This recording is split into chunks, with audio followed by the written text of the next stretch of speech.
plastik. Bungkus plastik. Bungkus plastik aja ya. Ini udah digeledah teman-teman.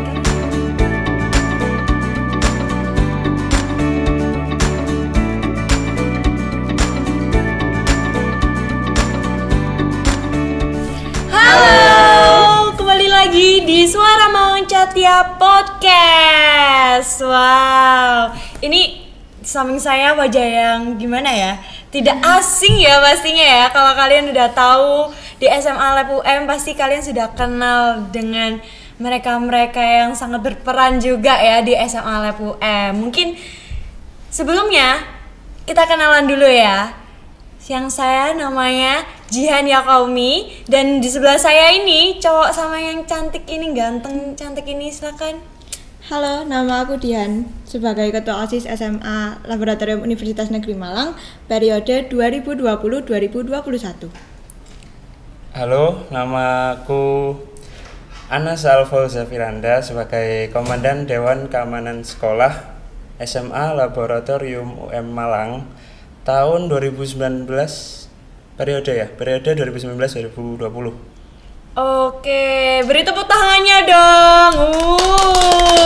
Keren banget ya. Di sebelah aku udah ada Ketua OSIS dan Dewan Keamanan Sekolah SMA Lab UM. Nah, sedikit nih kita sharing-sharing nih kepada teman-teman yang dengerin Suara Mawang Catia Podcast. Nah, mungkin bisa dijelasin bagaimana dan apa saja program kerja atau kegiatan dari OSIS, MPK ataupun Dewan Keamanan SMA Lab UM. Silakan. Mungkin dari siapa? Aku dulu mungkin. Oke, boleh. Jadi kalau di OSIS sendiri itu ada 8 sekbid. Nah, setiap sekbidnya itu memiliki program kerja yang berbeda-beda. Sebagai contoh, si keimanan dan ketakwaan itu ada program kerja seperti Pondok Ramadan, terus habis itu ada Isra Mi'raj, buka bersama, terus ada kegiatan Paskah untuk teman-teman yang beragama Kristen, dan juga ada galungan atau kuningan. Nah, terus habis itu ada juga sekbid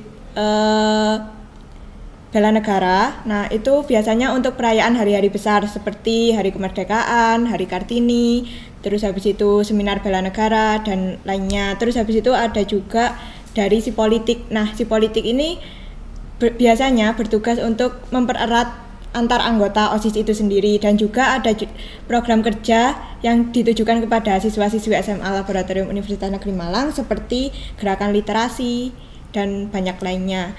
Lalu ada juga si kewirausahaan. Nah, si kewirausahaan ini biasanya sebagai sekbid yang mengurusi bagian keuangan, penambahan keuangan, seperti misal membuat produk merchandise. Nah, nanti produk merchandise ini bisa disebarluaskan ataupun dipromosikan ke teman-teman yang berminat membeli. Nah, itu nanti uangnya bisa digunakan sebagai tambahan kas OSIS ataupun MPK, dan juga bisa sebagai sarana promosi SMA Lab di dunia luar. Nah, selain itu ada juga si kesehatan. Nah, si kesehatan ini sendiri itu biasanya membuat event-event yang bertujuan untuk mengasah kemampuan dalam berolahraga dan juga menjaga kesehatan terutama di masa pandemi ini.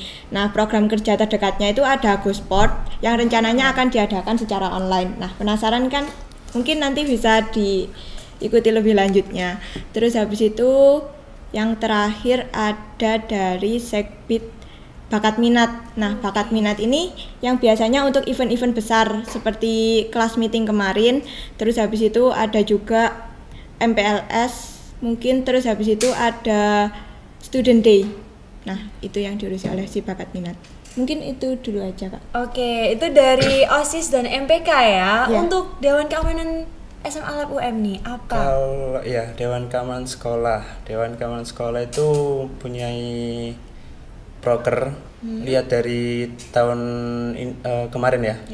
Kalau di tahun kemarin itu ada pelatihan wawasan intelijensi sama seminar kriminolog. Nah, dua proker ini dijadikan satu di acara diklat. Jadi pesertanya itu dari anggota baru sama yang anggota sebelumnya.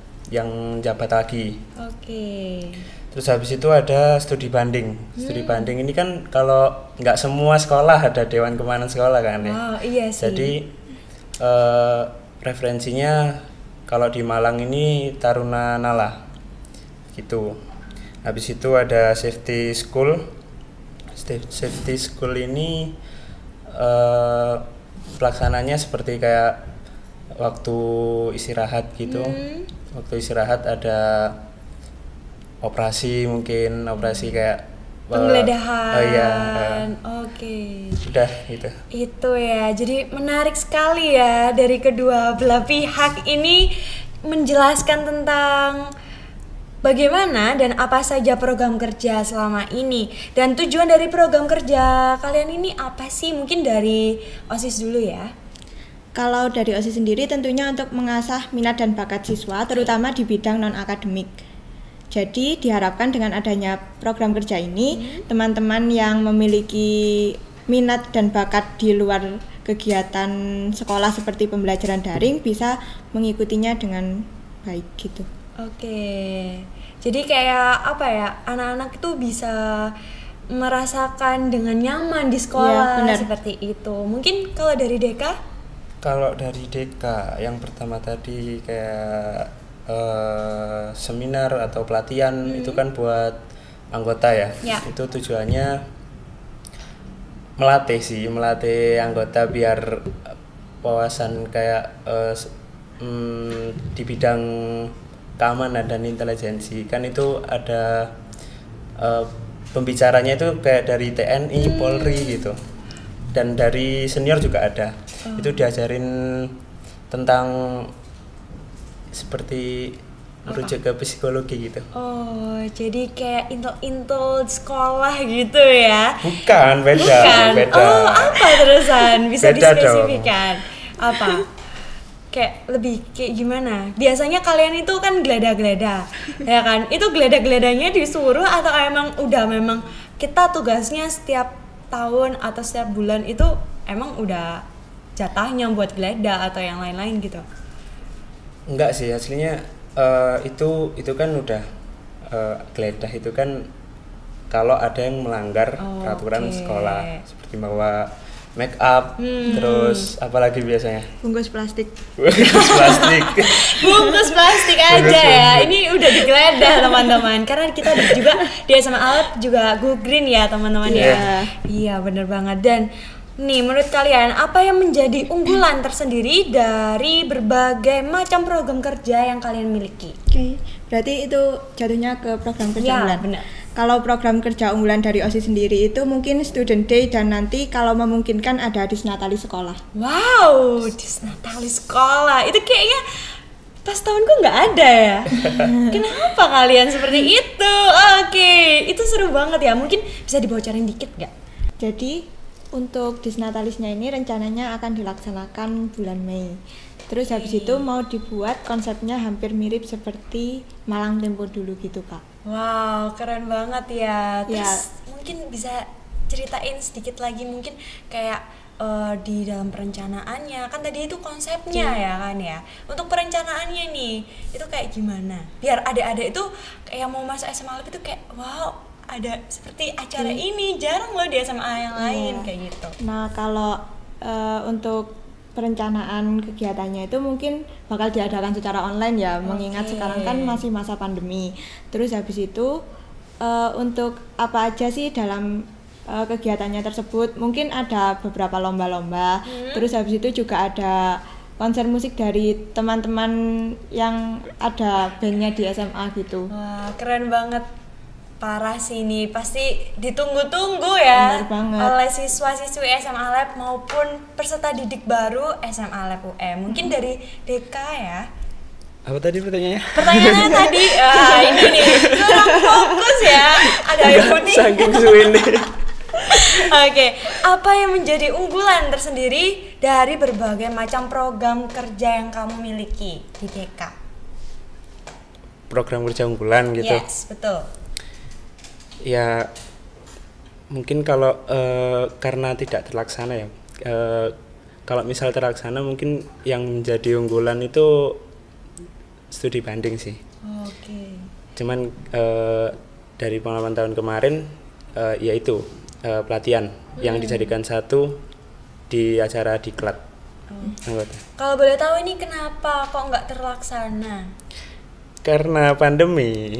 Jadi Iya, udah masuk pandemi awal-awal waktu itu ya. Pas awal-awal ya. ya. Jadi batal ya. Batal, dibatalin. Oke, ternyata itu penghambatnya ya. Tapi nggak apa-apa. Mungkin kita doakan secepatnya COVID akan hilang, bisa menjalankan program kerja yang lebih menarik dan lebih bagus lagi gitu ya, menjalani lebih baik. Amin. Oke, untuk pertanyaan selanjutnya ini buat Dihan. Kita tanya satu persatu dulu ya, boleh kan? Boleh. Oke. Dihan sendiri dipilih kan sebagai ketua OSIS pada masa pandemi COVID ini ya. Apakah ada kendala dari pelaksanaan kegiatan pemilihan OSIS pas kamu dipilih nih, pas ya bulan ini ya kalau nggak salah, atau bulan kemarin? Udah dari bulan Oktober. Mungkin bisa diceritain ke teman-teman yang dengerin podcast. Oke. Untuk kendala pastinya ada ya, kan sekarang itu pandemi, jadinya itu pasti kendala yang utama adalah keterbatasan kita semua sebagai anggota OSIS itu untuk bertemu. Nah, tentunya komunikasi dengan sesama anggota itu sedikit susah. Jadi lebih banyak memanfaatkan platform daring seperti Zoom, Google Meet, ataupun melalui grup WhatsApp gitu. Terus habis itu juga koordinasi dengan pihak guru seperti pengajuan proposal dan lain-lain itu juga sedikit lebih sulit gitu. Itu aja sih mungkin. Jadi lebih kayak apa ya, lebih lama aja ya prosesnya. Biasanya kan kalau kita di sekolah lebih cepat karena bertemu dengan guru, bapak ibu guru. Lebih rumit sih. Iya, lebih rumit juga ya. Kenapa? Mungkin ada pendapat nih dari Deka sendiri ya. Komunikasinya.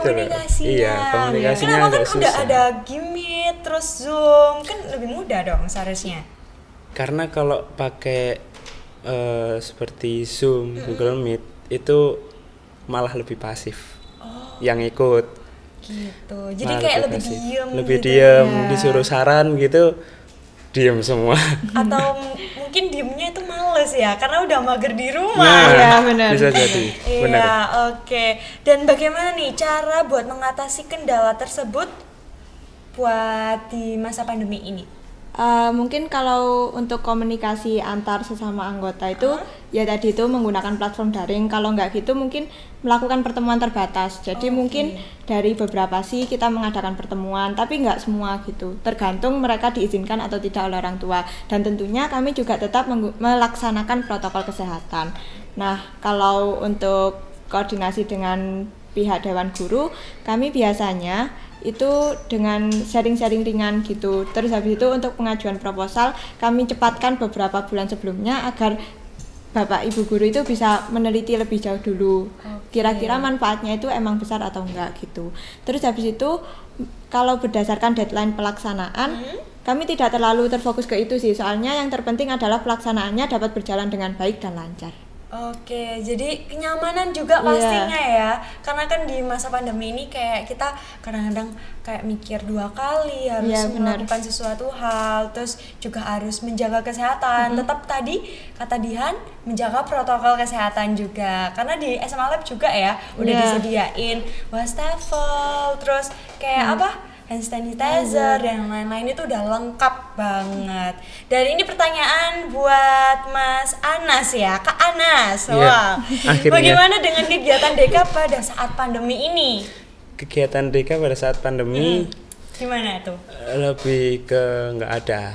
Iya, gimana nggak ada itu kayak abstrak udah nggak ada aja? Gimana nih? Cuman ini ya, kalau yang wajib yang harus gitu ya open recruitment. Harus kan itu ya? Harus, wajib ya. Karena mencari masa nih buat ada penerusnya. Iya, ada penerusnya. Ya, terus kalau yang lainnya sih nggak ada. Jadi kan soalnya Deka itu aslinya pengamanan di event-eventnya, mungkin event dari sekolah atau dari OSIS. Gitu. Mungkin bisa diceritain sedikit nih pengalaman udah menjaga event-event sekolah seperti apa nih? Kayak misalnya acara LSAC ataupun kelas meeting. Ya, kelas meeting ataupun pentas yang lebih meriah di sekolah, mungkin bisa diceritain biar ada sedikit gambaran nih ya yang dengerin podcast hari ini kayak gitu. Lebih inget waktu kelas meeting sih. Wow, kenapa nih? Kok lebih berkesan di kelas meeting? Karena waktu itu ya wajar lah ya kelas meeting kan ya. Waktu perlombaan futsal ya ada bentrok-bentrok dikit. Ya gitu-gitulah. Ya di situ memang nggak seluruhnya, maksudnya dari pengamanannya nggak seluruhnya dari anggota DK, malah guru-guru ikut turun. Jadi itu pengamanan juga gitu ya. Oke, ada pembantunya. Iya, tapi ya itu karena itu ya butuh yang lebih lebih tua ya gitu. Buat menengahi. Buat penengah.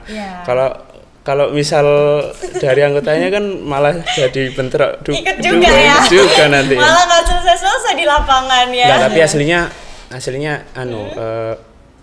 bisa. Jadi seperti ada perkelahian atau enggak gitu, mungkin yang langgar aturan, seperti ada juga yang pacaran kayak gitu-gitu.